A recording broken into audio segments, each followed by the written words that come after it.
Welcome to the CoinProz Crypto Talk Hour, hosted by Randall Parker Jr. and airing every Wednesday evening from 7:30 to 8:30 p.m. Eastern Standard Time.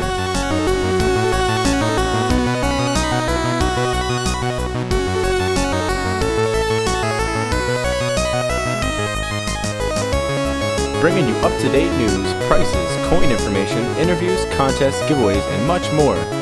Tune in every Wednesday at 7:30 p.m. on the Voluntary Virtues Network. Help us take money back from the state.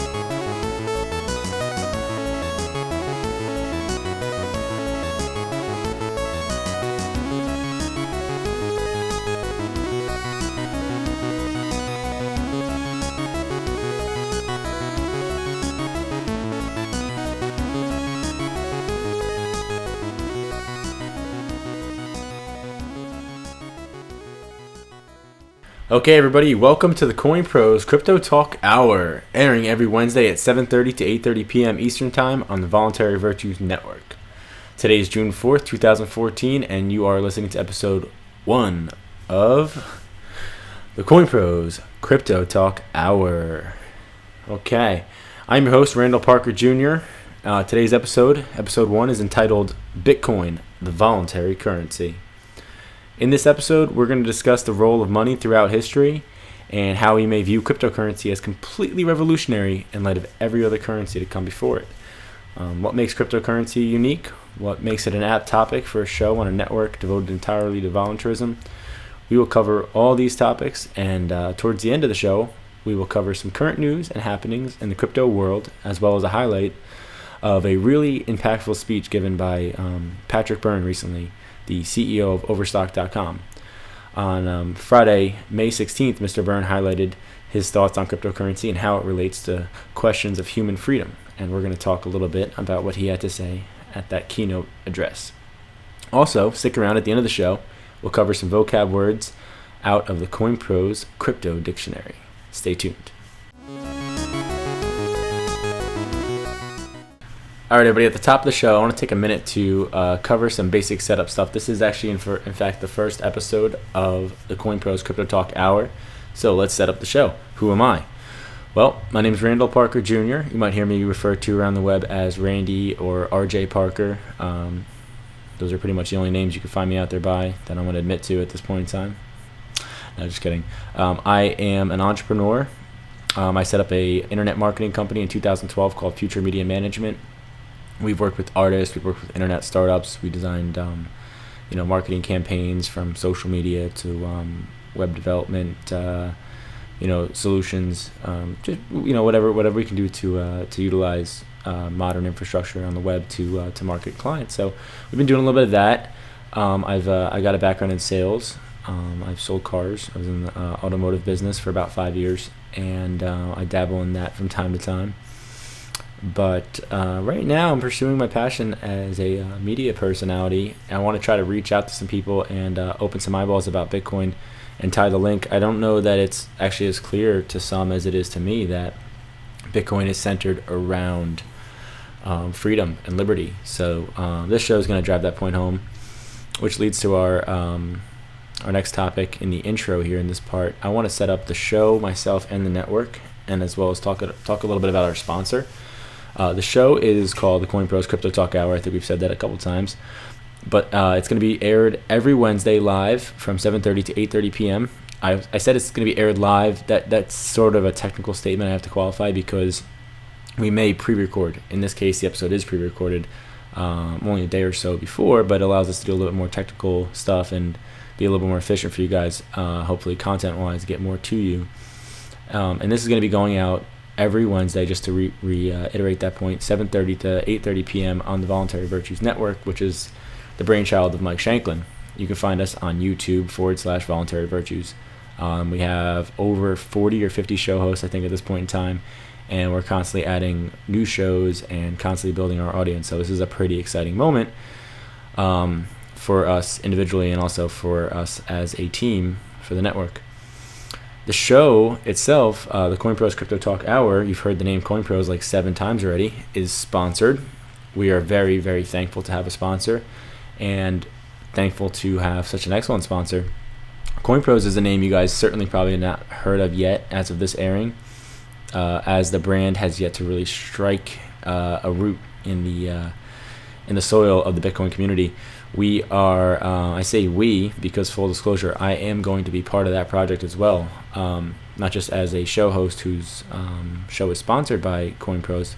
I actually will have a role within the company as the marketing person who will help them market their brand and help them set themselves apart in the cryptocurrency community and in the Bitcoin space, and help make CoinProz a do-it-all, one-stop destination for everybody who's interested in the future of money.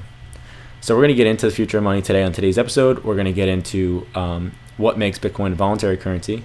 We're going to talk about some of the speakers out there, some of the professionals in the world who are covering cryptocurrencies and who are speaking out in favor of it.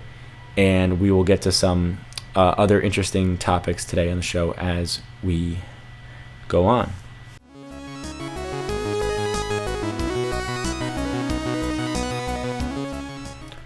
Okay, everybody, on the first topic today, we're going to get into, it's called the rise and rise of Bitcoin prices.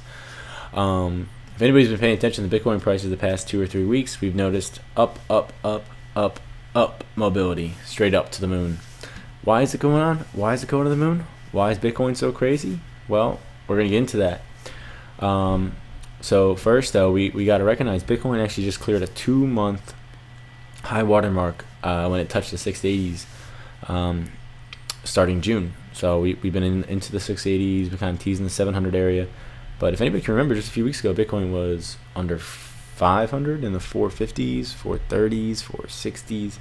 So we cleared the 5. Everyone said if it goes over 5, that's going to be a pretty significant number because Bitcoin's been stuck under 5 for a couple months.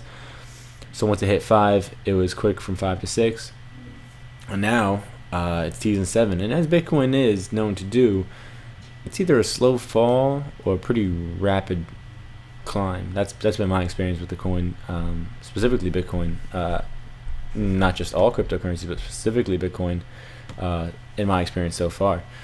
So Bitcoin's going crazy. We know that. So are we on the brink of another crazy to the moon moment for Bitcoin? Are we about to rocket ship out of here? Possibly. What's causing the jump? Let's try to break it down. So if you can remember back a few weeks ago, eBay and PayPal had been doing a little rumbling. Some of the execs have been rumbling that Bitcoin integration could be something that could be looked at down the road. So that could be a sign. That could be something that might have teased the prices up a little bit. Some positive news. Then we have something. So we have a lot of Bitcoin technology. That's the thing that kind of jumps out at me. Some of the names that jump out are Zappo. For those of you guys who haven't heard about Zappo, it's a company that's going to make it possible for you to carry around a MasterCard branded debit card or credit card type of situation with a direct link to a Bitcoin hot wallet. So essentially, you put, let's say, $500 worth of Bitcoin into a hot wallet on the Zappo website, and your MasterCard with the Zappo account is loaded up, and you can go to a restaurant, you can go online, you can purchase anything, anywhere MasterCard is accepted. And what Zappo does is they transfer that money, pay the merchant, and deduct the Bitcoin, the reasonable relative amount of Bitcoin from your account, and everybody's pleased, everybody's happy. So that's a big thing that's going on. You got them, you got Circle, and I haven't been following them too much. I know they've been in the news. I know they have a lot of interesting stuff that they're working on, raising a lot of funding, and trying to do a lot in Bitcoin. And then we have the dark market, which just recently won a Bitcoin hackathon.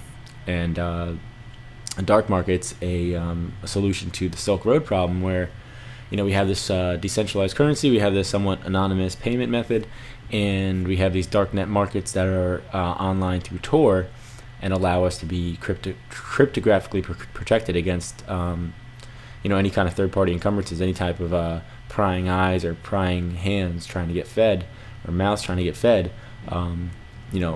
cryptocurrency and the dark web through Tor, which we'll spend a whole show probably talking about Tor at some point soon down the road, all help us along those lines, but they don't fully solve the problem. So dark markets, another something that was brewing up recently that could possibly help us in that regard, giving us a fully decentralized system that can act as a marketplace without having any kind of centralized point of failure.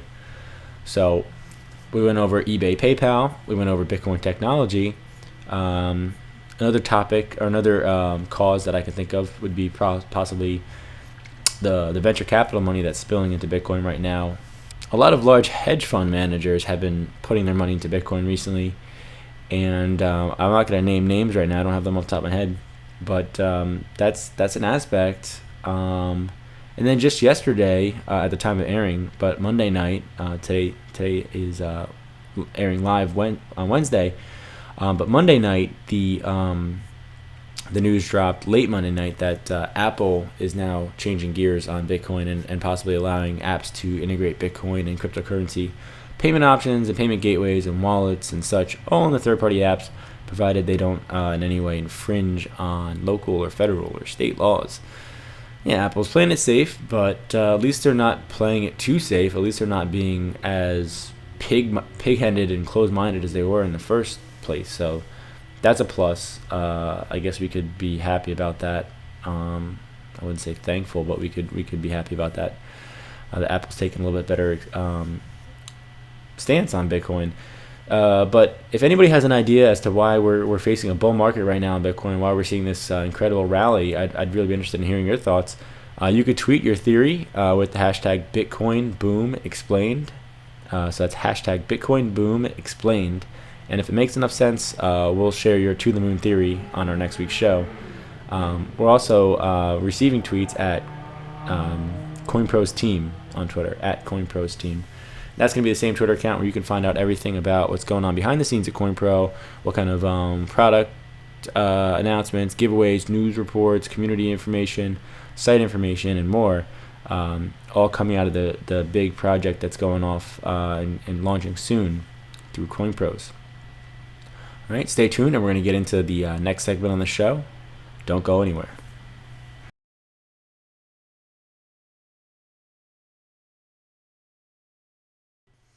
All right, everybody.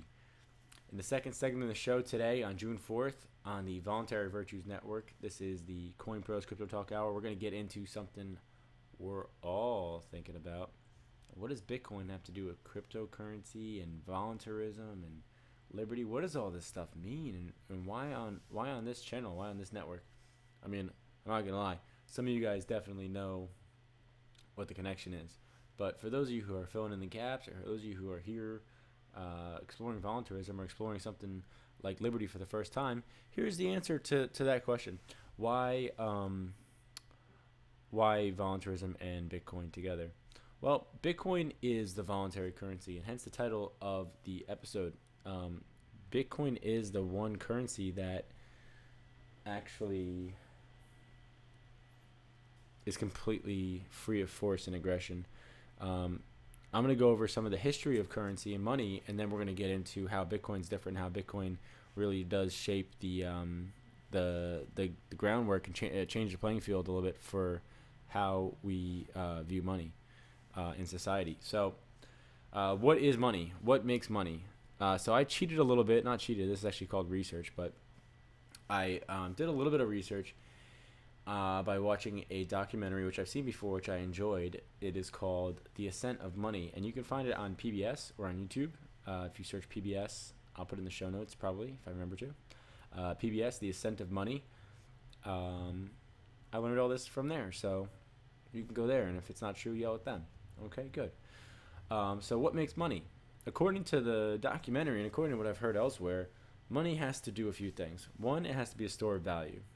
Okay, so we all know that if you talk about a $100 bill, it's worth the same as, well, that's actually another type of quality. But let's just say that you know that if I give you $100 for your time, it's worth something. You can trust that $100 bill to go, and if you take it to a store, it's gonna still be don't know, but worth $100, but it'll be worth approximately $100. It'll approximately get you the same amount of value that you thought it would when you exchange your time and labor for it. Another quality that's essential for money is that it's a unit of account. What does that mean? A unit of account is a little bit more than a store of value. Unit of account is a means of calculations, a means of computing ledgers, a means of computing interest. So what this documentary, The Ascent of Money, was pretty cool to point out was that back in the day, in the time of the Romans, we had money that was done with Roman numerals, the I and the two I's, and then the IV, three I's, and the IV and the VI or whatever. I feel like I'm throwing up gang signs, but the point is, it was hard to keep track of ledgers with that kind of a monetary system, and I didn't even realize this, or I'd forgotten. But the actual type of currency we all use now are 1, 2, 3, 4, 5. Our digits that we have are based on a Arabic form of language, or monetary, or numeric system. So anyway, a unit of account means that the currency has to be able to be useful for debts and for public ledger. So, for example, what would be a store of value that's not a good unit of account? Yarn. I could tell you, I'll give you a ton of yarn, literally, like 3,000 pounds of yarn for your flat screen TV. Like, that might be worth $1,000, but is it practical to use yarn as a unit of account? Not really. So this is kind of setting the groundwork for how we ended up with dollar bills, and we ended up with the national currencies, and we ended up with precious metals as currencies, namely gold and silver, which are the two common ones we think about the most. But what the movie was apt to point out was that what we're looking for in the qualities of money overall, the summation of the criteria, is that money is able to act as portable power. So, the problem in the old days was, if you wanted to go somewhere, if you wanted to take your donkeys and your women and your children or whatever out from village A to village B across the desert, how much cash do you need, and what do you bring with, and what if you get robbed? So eventually, I don't know exactly, I'm going to tune in on all this stuff over the course of this program, but eventually what developed was, in terms of timing, I'm going to get you guys more information, but what essentially developed over the eras was that we had banking, and we had the means to put money into a location in one place, and then to get it out in another location. But the main priority to remember is that money has to be a portable form of storing value, and has to be a unit of account. I have 30 pieces of silver. I can put in my pocket. Boom, boom, boom. Some other characteristics you might hear is fungibility. It's the ability to be used for transactions. You might hear about liquidity, meaning you don't want to have one house as your asset ledger, because you're not going to fractionally divide off portions of your home ownership to pay for groceries. But anyway, you're starting to get a feel for what sort of things qualify for money, and why or why not Bitcoin could be in that category. Ultimately, money is trust. Ultimately, what we're looking for in a society that claims to be a free society is that we have the ability to trust one another, and to express that trust through our agreements and through our contracts that we make with one another. So if I trust you to babysit my kids, and I trust you so much, I'm willing to give you something in exchange for doing so. Maybe I'm willing to give you a contract, but I'm also willing to give you some sort of consideration, whether it be financial or barter or whatnot. So we started with the monetary system that was supposed to instill trust in people.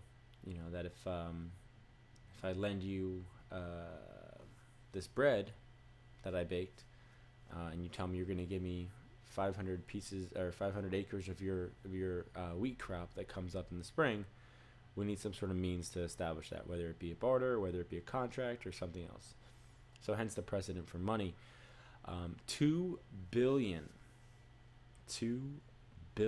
ounces of silver were extracted from the Cerro Rico mountain or hill in the 16th century in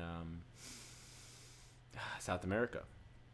And we think Bitcoin mining is efficient. They pulled 2 billion ounces of silver, which if you make that into pounds, you're still talking about a couple 100 million pounds of silver out of a hill. Why?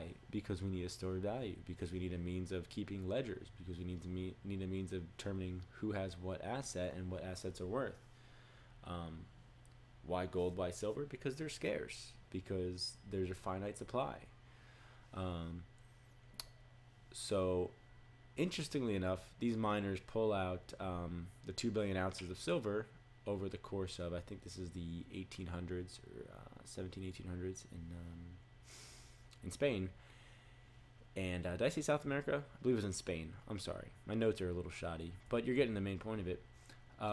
This was during the 16th century in Spain.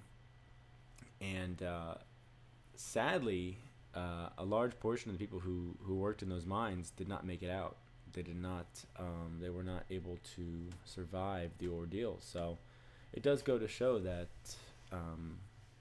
Bitcoin mining isn't as tragic as we think. Yeah, we're burning a little bit of electricity, but at the end of the day, we're getting a completely decentralized transaction ledger, completely non-spoofable, non-forgeable, not unable to be intervened upon transaction ledger that has no basis in centralized aggression and no fiat aspect to it. So, and no one dies. No one dies pulling it out of the ground. I never heard of anyone dying in a Bitcoin mining operation. I guess it could happen. I guess maybe you get like electrocuted, or maybe your mining rack of servers falls on you or something. But so, and then so here's the crazy stuff. I'm going down my notes here. The crazy stuff is that, why did they pull so much damn silver out of the ground in the first place? I mean, was it for the rich bankers, or was it for the people that had really expensive shoe habits and they had to buy a lot of Roman clogs and shoes and stuff? No, it was actually to fund Spanish wars. I said Roman, got my times confused. It was actually to fund Spanish wars of aggression at the time. So yeah, they pulled tons and tons of silver out of the ground, and all to fund the war. And what happened? Believe it or not, the price of silver falls to the ground.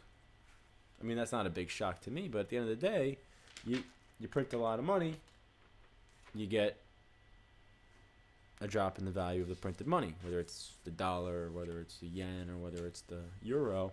That's what you're going to get. Same thing for silver. They didn't realize at the time, if you pull enough silver out of the ground, you're going to get a crash in the price of silver. So the same thing would occur for Bitcoin. We're going to get to Bitcoin more later, but I want to set a precedent for what money means and why Bitcoin isn't something to be joked about or something to be laughed about. It's just as viable a form of money as anything else mankind's ever seen, if not more so. And we're going to get into that, and we're going to make that case throughout this program.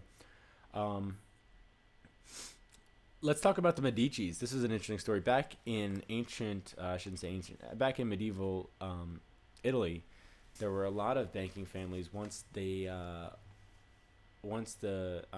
secular society allowed non-Jews to get involved in money lending, some of the big Italian families were doing it. The Medicis were one. And the interesting thing about the Medicis, according to my study that I've done, is they were huge, and they were pretty much immune to, they were kind of like the mob of then. They were like the Gambinos of the 1700s in Italy. But what's fascinating is the key to their the key to their success was that they were decentralized. The key to their profitability and their longevity was the fact that no one was able to rob one of their banks and take them down. No one was able to go in their vault and take their main store of gold. Every other bank, every other lending institution had their main fortress, their main location. It was easy to, not necessarily easy, but if you could take down the one, you could take down the whole system, or take over the whole system, or cripple it to where it would be no longer a competitor to maybe a rival banking institution or someone who was trying to pose a threat to the Medici family. It was harder for them to do so. So the branches were decentralized, but yet interconnected. This actually goes back. I'm sorry, look at my notes now. That actually took place in the 1400s. So prior to the religious control and the religious segregation of money lending. But yeah, I would recommend that documentary, The Ascent of Money. It did help me lay the groundwork a little bit. I've seen some other films that I wasn't able to find in time for recording this podcast that I think were really instrumental to me in understanding money. Most specifically, if you follow the course of the French Revolution prior to, there was a lot of conflict that arose out of the French East India Trading Company and their manipulation of currency and money supplies to where, with their shares and the type of manipulations they were doing with the share value and splitting shares and all that, they were able to pretty drastically destroy an entire economy, which I think the conclusion was that I had heard is that this actually may have led to or have been instrumental in the causing of the French Revolution. Maybe some speculation, but again, we can be tweeted at CoinProz team. We're part of the team. I'm the marketing guy, and I'm doing a little podcasting right now to help spread the good word about Bitcoin and cryptocurrencies. I think we're on the brink of something huge here, guys. I think we're looking at a world where so many possibilities are going to be opened up.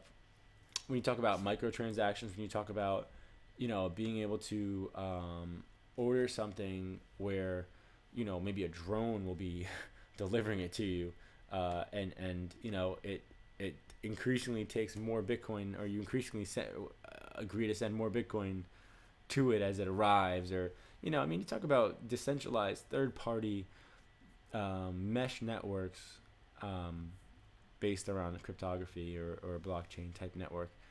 I know for as much as a fact as possible as a human being that in the next 5 to 10 years we're going to see a complete worldwide revolution in what and how we look at money and what money means to us as a society, and we're not going to be reaching into our pockets, pulling out paper and scribbling on checks, and we're not going to be slashing plastic through little slots much longer. We're going to be scanning QR codes. We're going to be tapping devices against near field communication screens, and we're probably going to be staring at things and nodding our heads with our Google Glass headwear and choosing to accept Bitcoin purchases just by the head nod without giving any name, address, or phone number or any kind of pertinent information. Maybe a shipping address if you're ordering a physical or tangible good, but maybe not if you're ordering a digital good. So the world is not asking permission, and the hackers and the nerds of the world are defining the future and building the infrastructure that will ultimately replace the antiquated money system we have now, ruled by centralized aggressive institutions such as governments and centralized banks, and ruled and operated via exclusion, via restriction of access to monetary services for indigenous and rural populations.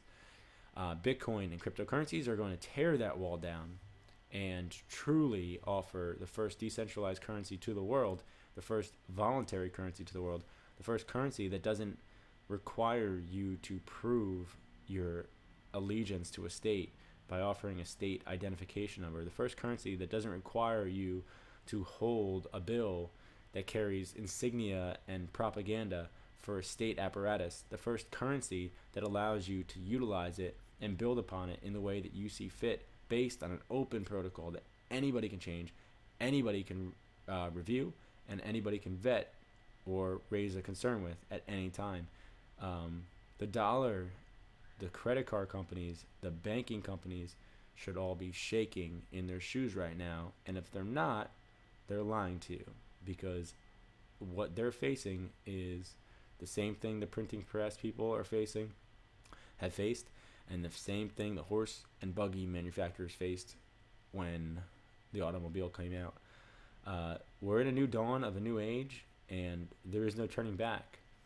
Thank you for watching the CoinProz Crypto Talk Hour. We're not done here yet. We have another segment coming up. We're going to talk about Patrick Byrne's speech, the CEO of Overstock.com, and we're going to get into our CoinProz Crypto Dictionary and go over a couple terms that may have been eluding you guys or may be tripping you guys up.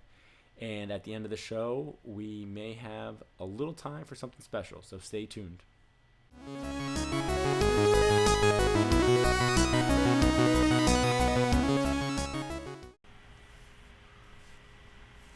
All right, everybody, welcome back to the third segment of the program tonight. We are going to get into an awesome keynote address that was given by Patrick Byrne, the CEO of Overstock.com. This address was given at the Bitcoin 2014 event in the Netherlands, and Mr. Byrne was invited to speak at that event and do the keynote address. So his speech actually was really, to me, I listened to it on a podcast. I forget which one. I think it was, I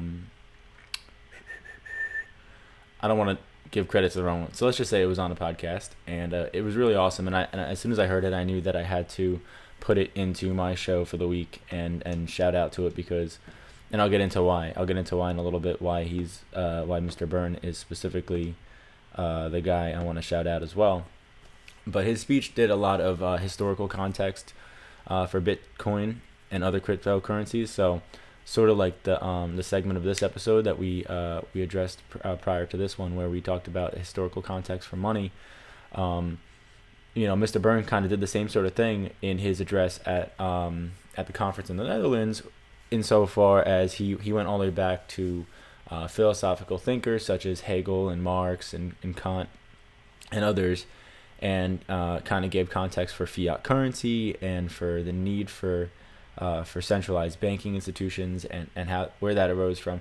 I mean, I would just say I'm going to put the link to an actual direct link to the interview, so you can check out after you're done with this episode. You can go check out the actual speech that Patrick Byrne gave at the conference. But he really he ran the gamut. I mean, it was if you weren't prepared for it, I would say it'd be a little kind of dry for a second, but it kept my interest. I have a philosophy background. I studied philosophy as an undergraduate, and so there was some familiar terminology there for me. But even without that, I think it was for a person who's interested in Bitcoin or interested in cryptocurrencies and hasn't had the time to figure out, how it really relates as a monetary base versus what we're used to, dollars and even gold and silver and stocks and all that other stuff. I think that speech is a great way to start. So the conference, anyway, where Mr. Byrne was invited to speak at, this one in the Netherlands, is held every single year. It's held by the Bitcoin Foundation, and last year's event was in San Jose, California, and I guess word is this year or the following year, which is going to be basically a year from now, the event is supposed to be held somewhere in an Asian nation, whether it be China, probably not. Maybe somewhere in Southeast Asia, like Singapore. I hear is supposed to be a little bit more friendly towards cryptocurrencies, from what I understand. I guess the Philippines might be another good area. From what I understand, is pretty pro, or just kind of non-confrontational towards cryptocurrencies. Just somewhere standoffish, I guess, is kind of where they're trying to poke around to. I mean, they've done it in America, they've done it in the Netherlands. Netherlands is, as Patrick Byrne points out, kind of a bastion or a stronghold for liberty, which is another reason why I encourage you to run out and check out his speech if you're a voluntarist. He seriously has, he's a self-pronounced libertarian. He's been called the Bitcoin Messiah, so, I'm not sweating the guy's cojones too much, but, honestly, he's a good dude, and he's a good guy for the movement, and he speaks to a lot of what we all are striving towards. So next year's event's supposed to be in an Asian nation. I don't know which one. This year's participants in the conference are supposed to have come from over 50 different nations around the world, so that's pretty incredible. Just to show the worldwide reach and adoption of Bitcoin. It's pretty massive. I was thinking when I was listening to his speech, and I can't play it because I don't have my own, personal recording, and I don't have the rights. I didn't ask anybody's permission yet. I didn't get that permission. So to use that, I don't want to just steal someone else's feed anyway. So, but suffice to say, when I listen to the speech, when you listen to it, I think if you listen closely, you can hear that behind the scenes, between the lines a little bit. I think Patrick Byrne is a little more individualist leaning than maybe you might even first gather from your first impression.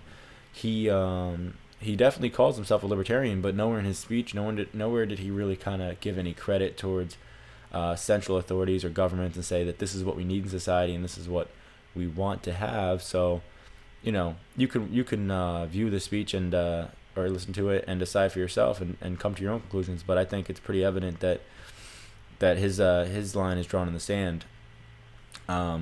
So the man holds 3 separate degrees from 3 separate institutions, which I'm not a big advocate of who you are as what you are written down on a sheet of paper. But at the same point in time, it does take a certain amount of effort and commitment to go ahead and do those 3 separate degree programs with 3 separate schools. And they're not honorary degrees. He earned those degrees, so more power to him. He's probably pretty smart. He's a student of Austrian economics, so he's done his homework as far as reading up on some libertarian and Austrian school economics dudes like Rothbard and Mises and the like.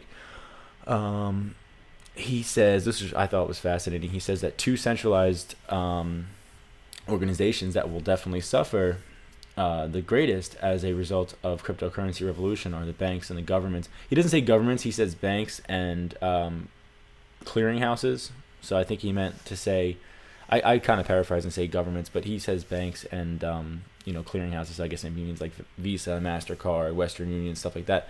But if you read between the lines, the governments are sort of propping up those institutions. I mean, if it weren't for the illegality of alternative currencies, the stronghold would never be kept by Visa, MasterCard. Someone could create their own currency and their own payment method and gateway that was much cheaper for banks and businesses. And Bitcoin is just an example of that. And the only reason Bitcoin's made it this far is because it is decentralized and it has been able to escape the aggressive, bloody warhammer of the state. And very few inventions or true instruments of freedom have ever been able to escape the bloody gloves of the state. And I'm being brutal because that's really brutalism. I'll take a side note and say is what the movement needs. Not to say that we dwell in that, but we need to be aware and realistic about the fact that we're being aggressed upon. It's not funny. It's not something, it's so, oh my God, the government's so mean. Like, what are we going to do? No, it's like, this is serious stuff. Like, wake up, do something about it. And Bitcoin's a great way. Like, if you have $20,000 or if you have $2,000, if you have $500, take 10%, take 20% of your net worth right now and buy Bitcoin. I don't care what the price is. I don't care if it's $650 or $680 or $620 or $590 or $710. Go buy it right now because Bitcoin needs your participation. If you believe in this, if you're a libertarian or if you're an anarcho-capitalist or a voluntarist, however you associate, if you're watching this program, chances are you either already have some Bitcoin or you've been kind of kicking yourself as to why you don't. And if that's the case, I'll tell you something right now. There's no reason why you can't contact me right now. Feedback. I gotta get an email address for the show. Hit us up on Twitter at CoinProz Team, which I'll flash on the screen. CoinProz Team on Twitter, and say, hey, I need help setting up a Bitcoin wallet or a Dogecoin wallet or a Litecoin wallet, and I'll definitely get you. So anyway, so getting back to Patrick's speech, he details that the banks and the governments are the banks and the currency clearing or transaction clearing houses are the 2 main institutions that are going to suffer the hardest when Bitcoin takes over. But it's not really hard to read between the lines. He favors Bitcoin so much, and he's a libertarian. I mean, clearly, you can't favor Bitcoin, be a libertarian, and then not realize the consequences. That essentially, if you have your way, if what you want to succeed in the world works, you're going to end up with the power being wrestled out of the hands of the state, because the government can't subsist, can't survive without taxation, without force, without aggression. So Bitcoin is a means to stop that, and so is this network. And there's a perfect chance for me to give a quick shout out to Mike Shanklin again. I think we're up to something, and this is we're airing right now Wednesday in the 7:30 to 8:30 p.m. slot, which is still technically in the trial run period. I'm considering it's the first live show run of the show. Next week, I'm hoping to possibly do a live show. This is a pre-recorded show. Hopefully next week we're gonna get to some maybe a guest or a roundtable discussion, possibly an interview. and mix it up a little bit. But going on with Mr. Byrne, I think it's really cool to highlight too. This is the same guy that last year in December, on an offhand comment in a news interview, said, I'd totally be interested in accepting Bitcoin, referring to his business, Overstock.com. And, they said, when do you think that would occur? And he said, probably no later than the end of 2014. And this was huge news. This shot, this was just one of the many catalysts, if you all guys can remember, in the end of 2013, from October to January, when Bitcoin went from anywhere from $600 or $400 or $500 up to, or maybe it was like 200, probably started like around 100, 200, and shot to over 1,000, and then bounced around forever after that till now. But he was part of the shot to the moon in that period of time, because this was the first major online retailer. Overstock.com does $1.6 billion a year in annual sales. That's not profit, but that's still annual revenue. That's a ton of cash coming through that one organization. And Mr. Byrne put his neck out there pretty strong for this community. So I think it goes pretty far to recognize him, and that we should do that. I think it goes it goes without saying, is what I'm saying, is that we should take the time to point out that he's kind of an idol for us, in a sense. Like, I was going to get to this, but I'm just going to point it out right now. The fact that if you guys, anybody here has been listening, has been inspired by Ayn Rand, or Ayn Rand, as she is known in her Austrian circles, she had these ideologically, perfect main character, protagonist characters, like her Howard Rourke and her Hank Rearden types. And they're always the industry leaders. They're always the ones running some big company, and always going toe to toe with government. So I think this guy is that guy. I mean, if you read The Fountainhead, if you read Atlas Shrugged, and you thought, wow, this speaks to me, and for me, that was part of my transformation. I mean, I picked up those books when I was 15, 14, maybe 16, 17 years old, in that time frame, and grapple with those ideas. And I didn't know anything about libertarianism or anything about Ron Paul back then. I'm a little bit older than that. So, when I started to read the Ayn Rand books, I started to realize, it is about individualism. And if the individual has what the individual needs, then that speaks to all of society. There's nothing but individuals in society. So if you protect the individual, you're protecting the smallest minority in society. And Bitcoin, and any cryptocurrency, any decentralized currency, is the currency for the little guy or for the big guy. I mean, you talk about moving $10 million worth of currency from here to China in 25 minutes without paying more than a couple cents for a fee. That's unheard of, and it has never happened in the past. And without a decentralized blockchain type ledger, I don't see how it could ever possibly be done ever in the future. So before I get too crazy on Bitcoin, let me land the plane a little bit with Mr. Byrne. So he did start accepting Bitcoin only a month after that speech. He didn't take till the end of 2014. Bitcoin was available for purchase before the end of January of 2014, if I remember correctly, if I have my dates correctly on paper here. So then he goes even crazier. Then he goes above the bar. He loops over the bar, becomes Inside Out CEO, and says that he's going to possibly try to either issue a bond or take Overstock.com decentralized, or issue a decentralized dual listed stock option. So he's on the New York Stock Exchange, I believe. And he said that he would possibly consider listing a portion of the value of Overstock.com on a blockchain or decentralized asset ledger. Just to show it can be done, just to kind of take the cake and be the first one to the show again. He kind of does mention in the speech how much it really did boost Overstock.com, how much it really did put them out in front by having the advantage there, having the name recognition as being the first company to get out there and take Bitcoin for purchases. And I think it was something like $250,000 worth of sales, Bitcoin sales in the first weekend or 2 or 3 days, and then it's kind of tapered off. They're up to $2 million in sales now as of this speech, he said. But it's not the number. It's not a significant portion of Overstock.com's business, but he said that the marketing value alone, that the brand recognition and press recognition he's gotten from that, he said you couldn't touch, with any kind of marketing budget, even close to, it cost them nothing. Basically, it cost them nothing to put the Bitcoin infrastructure. He said it was a room full of guys from Coinbase who kind of ended up being the ones to win the bid there and take that job. I guess they got out front and did it.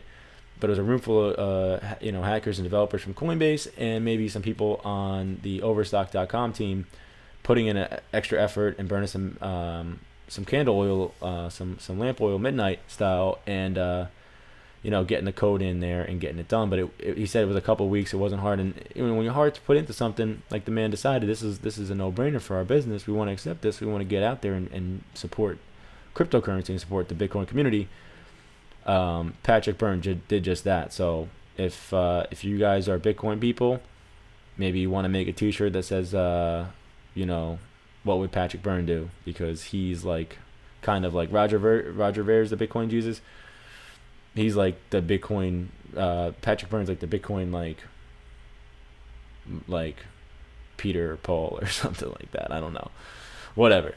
So there's over 120 speakers speaking at the Bitcoin 2014 event in the Netherlands that just went off this past weekend. So if I just saw that one speech and that's what I got from it, man, I just know that there was so much gold there to be heard and to be seen. So, I definitely encourage anybody to get out to any kind of these events. But this is supposed to be known as like the Bitcoin event. It's always held in a different location, and you kind of have to be a globetrotter to go, and it's always kind of swanky, and all the big names usually make it there. So that's on my bucket list to make it to the Bitcoin Foundation Bitcoin event that's held yearly. So I think I kind of got most of this stuff out. I want to talk to you about the Patrick Byrne situation. He's an awesome guy. We're going to support him. We're going to rally around him. I want to mention that I have another program on this network that airs Friday nights at 8 to 9 p.m. Eastern Time. It's called Roads to Liberty. Roads to Liberty is a discussion and a conversation with you, the audience, about kind of your political journey from a statist, possibly, if you still are a minarchist, or if you believe that the state has a role in our lives in building roads, or in doing schooling, or doing, making sure that we defend our borders, or whatever the case may be. The show that I'm talking about that airs on Friday is going to be a conversation on that, and it's going to be hopefully an eye-opener for some of you guys, and hopefully it's going to be an eye-opener for me to understand different people's journeys and different aspects of my understanding that might be missing as well. So that's an awesome conversation that we're looking forward to having every week, Friday nights from 8 to 9 p.m. on the same network, the Voluntary Virtues Network, which again was the brainchild of Michael Shanklin. We're very thankful for his hard work. You can find all of our show hosts at youtube.com/Voluntary Virtues. And I want to also thank our sponsor, CoinProz. CoinProz is a revolutionary gathering place that's going to be launching possibly by the time you see this or hear this broadcast, because it's launching only days after the recording is being done, after airing as well. So you can go over to CoinProz, COIN, as in crypto coin or Bitcoin, CoinProz, PRO with a Z at the end, CoinProz.com. You can go over to CoinProz.com and join the mailing list right now and be notified when the site is live, which will be soon. The good news about CoinProz is it's kind of like a cross between Reddit and like a news site like CoinDesk or something else you might go to now to find out news. But what's cool about it is it's more than that. It's got like it's going to have a lot of features. I don't want to give it all away, but go over there. It's going to be a community kind of gathering place. It's not the kind of site where you pop in, pop out. It's the kind of site where you get lost there if you're into cryptocurrencies. So I can't thank them enough for sponsoring the show, and I'm very excited to be a part of their project. And you can follow us on Twitter at CoinProz Team. And stay tuned. After this, we're gonna jump into our CoinProz Dictionary before we end out the show. Stay tuned.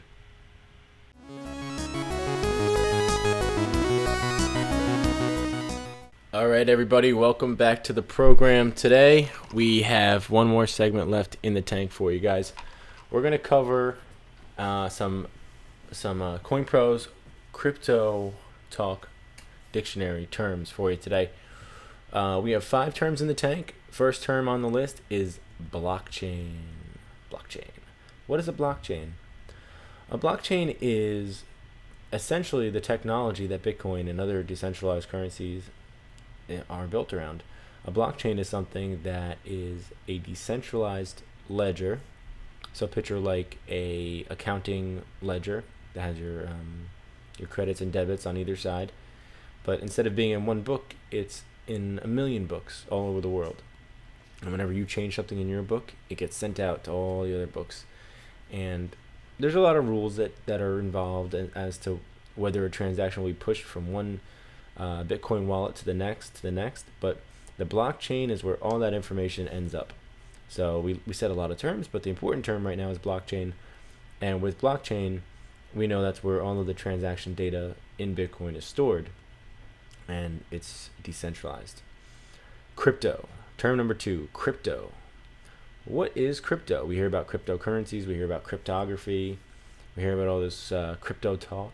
It's in the show name. What does crypto mean? Well, crypto doesn't have anything to do with gangs or gang warfare like Bloods and Crips. It has to do with cryptography. It has to do with codes. So even statists know about cryptography. People in the military, people in the war, they would use cryptography to send messages over enemy lines and to pass their codes around without being detected, without having their secrets divulged. So cryptography is just a way of protecting information from prying eyeballs. So we got blockchain, we got crypto. Term number 3, confirmation. Now we know what confirmation means in real life. Like, there's a religious type of confirmation, and then there's a confirmation like if you agree, you can confirm something.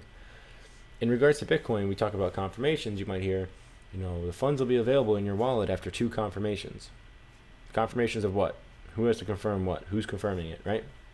Just to be clear, a confirmation is it's a consensus among the network. So without getting into the exact sterile details of what counts as a confirmation, just understand that when a confirmation occurs, there's a consensus throughout the Bitcoin network. And most websites will require 1 to 3 usually, sometimes up to I've seen 6, 7, 8, but minimum 1 to 3 usually confirmations in order to count a transaction as appearing in a wallet or as available in an account. So when you hear confirmation, it's just how many times the Bitcoin network can guarantee consensus. It relates to blocks and everything, but we'll get to that more another time. Satoshi. What the heck is a Satoshi? A Satoshi is the founder of Bitcoin, so to speak, the creator of Bitcoin. Satoshi is a pseudonym, meaning it's not the real name of Satoshi Nakamoto, is the full name, but that's the name under which the paper, the Bitcoin white paper was published. So Mr. or Mrs. or whomever Satoshi is the namesake for the smallest unit of measurement as well for the Bitcoin currency. So I think it's 10 decimal places to the I guess right of 0. I'm trying to picture this in my mind. 10 decimal places down, you got a 1 there. That would be a Satoshi. So that's what they refer to, the smallest measure of unit in a Bitcoin currency. It's useful to know as well when you're talking about exchange currencies. If someone says, right now, Dogecoin is trading for, I don't know off the top of my head, I think it's 960 Satoshi. I don't know.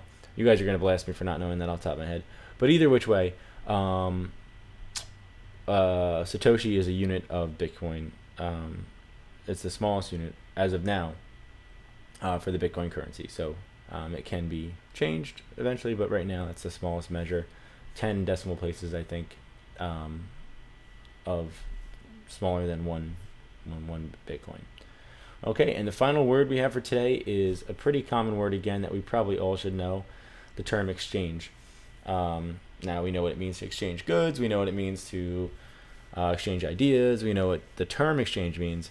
But people out there who may not be crypto traders or stockbrokers may not know when someone says, why have all my money in a Bitcoin exchange? Or you could just bring your money to an exchange and turn it into, you could turn your Bitcoin into Dogecoin or Litecoin really quick. Just take it to an exchange. What is an exchange? What does that mean if I take my money and put it in an exchange? Now, you guys think that this is common sense. It is kind of for some of us, but for those of us that's not, I hope that hopefully someone doesn't have to feel stupid and have to ask a question. Now they just have the answer. An exchange is like the stock exchange, like the New York Stock Exchange or any kind of exchange. It's like a marketplace, but it's online. So you go there and you can withdraw and deposit different types of currency. You can withdraw and deposit sometimes fiat currencies with different types of money transfer protocols, or you could sometimes just bring in and out your cryptography, your cryptocurrency, your Bitcoin, Litecoin, Dogecoin, Darkcoin, whatever you have. So to round up today, we talked about blockchains, we talked about what crypto means, we talked about confirmations, we talked about Satoshi, and we talked about what an exchange is. Thank you guys very much for watching the program tonight. We have some exciting things in store for you in the coming weeks, in the coming months. Through CoinProz, we're going to have a wealth of awesome guests, awesome co-hosts, awesome guest co-hosts. Running through this stable here Wednesday nights at 7:30 to 8:30 p.m. on the Voluntary Virtues Network. For you guys, I am your host, Randall Parker Jr. Remember, this is a community. This is a process. This is a conversation. Put your comments, put your thoughts in the show notes below. If you have something to say, I'll put your ideas on my show next week, or I'll invite you on to talk if you want. If you have something to say, something to promote, especially if you have something to promote, now's your chance to get in on the ground floor with free promotions. CoinProz is the main sponsor of the show, but I'm under no sort of restriction. I can have as many sponsors in this program as I like.